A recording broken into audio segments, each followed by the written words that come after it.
everyone, I am Shikha Singh and you are welcome in my channel Gurukul English Classes. So today's topic is The Ball Poem composed by John Berryman. The Ball Poem is about losing something which we love too much and then learning to grow up. It is about a little boy who is in his first time learning about a grief after the loss of a much beloved possession. बहुत ही अच्छी poem है और बहुत ही important poem है हमारे exam के लिए भी और हमारी लाइफ के लिए भी। तो शुरू करने से पहले हम 1 मिनट के लिए सोचेंगे कि वो कौन सी चीज़ थी जो हमने अपनी लाइफ में फ़र्स्ट टाइम खोई थी और हम उसके लिए बहुत ज़्यादा दुखी हुए थे। क्या कोई ऐसा पेन, कोई ऐसी पेंसिल, कोई पेंसिल बॉक्स, कोई लंच बॉक्स, कोई टॉय जो आपने पहली बार खोया हो? 2 मिनट के लिए सोचिए और फिर महसूस कीजिए कि कैसा लगा था आपको उस टाइम। कुछ याद आया? बिल्कुल, ये सबके साथ होता है और सभी लोगों की लाइफ में ये चीज़ ज़रूर घटित होती है। ये पोएम भी ऐसे ही बच्चे के ऊपर है जिससे उसकी बॉल खो जाती है। कवि उसको देख रहा था, वो अपनी बॉल से खेल रहा था, खेलते खेलते वो बॉल पानी में चली जाती है। क्या होता है बच्चे के साथ, इसको जानने के लिए हम पढ़ेंगे poem the ball poem. What is the boy now? अब ये लड़का क्या करेगा? Who has lost his ball? जिसने अपनी बॉल खो दी। What is he to do? 2 बार वॉट दिया है, मतलब क्या क्या कर सकता है वो? आई सा इट गो, मैंने खुद देखा था उसको जाते हुए। मैरिली बाउंसिंग, खुशी खुशी उछलते हुए। डाउन द स्ट्रीट, नीचे गली में। एंड देन, और फिर मैरिली ओवर, और भी ज़्यादा खुशी से।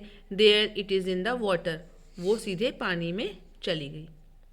नो यूज टू से, कहने का कोई फ़ायदा नहीं है। Oh there are other balls, अन्य गेंदें आ जाएंगी। An ultimate shaking grief fixes the boy, लेकिन लड़का इतना दुखी है अपनी बॉल को खोकर कि वो वहीं पर फिक्स हो गया है, बिल्कुल स्टिफ खड़ा है। एज ही स्टैंड्स रिजिड, यानी कि वो स्टिफ खड़ा है। ट्रेम्बलिंग, काँप रहा है। स्टेयरिंग डाउन, नीचे घूर रहा है। ऑल हिज यंग डेज, वो अपने उन पुराने दिनों की याद कर रहा है जब वो खुशी खुशी उस बॉल के साथ वहाँ पर खेलता था। इनटू द हार्बर, यहाँ आता था और खेलता था। वेयर हिज बॉल वेंट, और उस हार्बर में जहाँ उसकी बॉल चली गई। I would not intrude on him, मैं उसको इस सिचुएशन में बिल्कुल भी परेशान नहीं करूँगा, वो ऑलरेडी बहुत ज़्यादा परेशान है।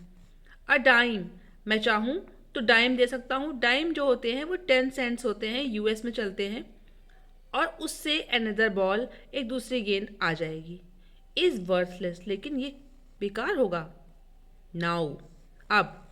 ही सेंसेस फर्स्ट रिस्पॉन्सिबिलिटी, उसे अपनी पहली रिस्पॉन्सिबिलिटी समझनी होगी। उसे समझना होगा इन अ वर्ड ऑफ पोजेशन कि ये दुनियादारी का जीवन है, दुनियादारी की चीज़ें हैं। पीपल विल टेक बॉल्स, लोग गेंदें खरीदेंगे। Balls will be lost always, लेकिन गेंदें हमेशा खो जाती हैं, खो जाएंगी। लिटिल बॉय, छोटा सा बच्चा है। And no one buys a ball back, और वो गेंद वापस खरीद के तो लाई जा सकती है, लेकिन क्या वही बॉल वापस मिलेगी? नहीं। मनी इज़ एक्सटर्नल, क्योंकि पैसा जो होता है ना वो एक्सटर्नल होता है। उसको सीखना चाहिए कि पैसा हमारे पास ही नहीं रुकता, वो हमेशा इधर उधर जाया करता है। ही इज़ लर्निंग, वो सीख रहा है। Well behind his desperate eyes, उसकी निराश आँखों के पीछे।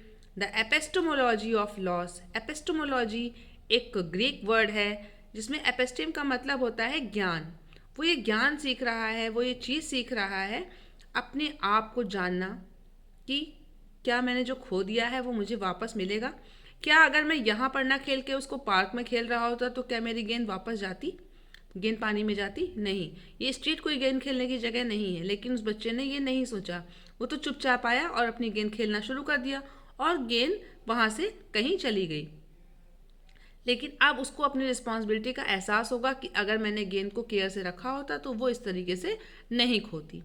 हाउ टू स्टैंड अप, वो सीख रहा है कि कैसे खड़े होना है।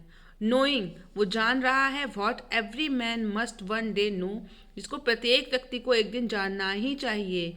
And most know many days how to stand up, और वो चीज़ क्या है कि कैसे खड़े होना है, कैसे निराशा से बाहर आना है, कैसे हमें फिर से अपनी चीज़ों को पाने की कोशिश करनी है। तो एक बार फिर से देख लेते हैं कि ये लड़का अब क्या करेगा, जिसने अपनी गेंद खो दी है वो क्या कर सकता है। और कवि ने खुद देखा था कि वो अच्छे से खेल रहा था, खेलते खेलते वो गेंद खुशी खुशी उछलते हुए पानी में चली गई।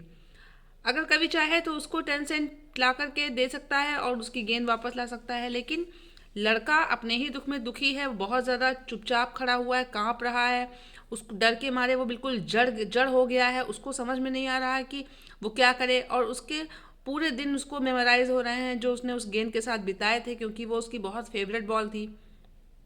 इसके साथ ही साथ कवि ये चाहता है कि उस बच्चे को ये एहसास हो जाए कि वो गेंद नहीं बल्कि उसकी रिस्पॉन्सिबिलिटी थी जो उसने अच्छी तरीके से नहीं निभाई।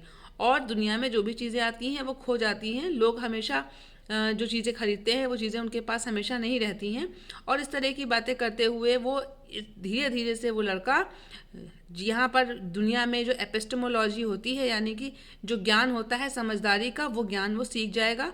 और ये सीख जाएगा कि हाउ टू स्टैंड अप, कि कैसे हमको फिर से खड़े होना है। और इस कविता के साथ साथ आप भी ये चीज़ें सीख लीजिए कि हमें कैसे स्टैंड अप होना है, हमें कैसे अपना फर्स्ट स्टेप, अपना हाई स्कूल बहुत अच्छे से पास करना है, अपना, अपने पेरेंट्स का, अपने टीचर्स का नाम रोशन करना है। और आप ज़रूर करेंगे, आप कर सकते हैं। तो फिर आपको कैसी लगी ये पोएम ज़रूर बताइएगा। इसका सेंट्रल आइडिया मैं नेक्स्ट वीडियो में अपलोड कर दूंगी। और अगर आपको मेरा ये वीडियो अच्छा लगा हो तो आप मेरे चैनल को सब्सक्राइब जरूर करिएगा, वीडियो को लाइक ज़रूर करिएगा और अपने फ्रेंड्स के साथ शेयर करना बिल्कुल नहीं भूलिएगा। थैंक यू, मिलते हैं नेक्स्ट वीडियो में, तब तक के लिए बाय बाय।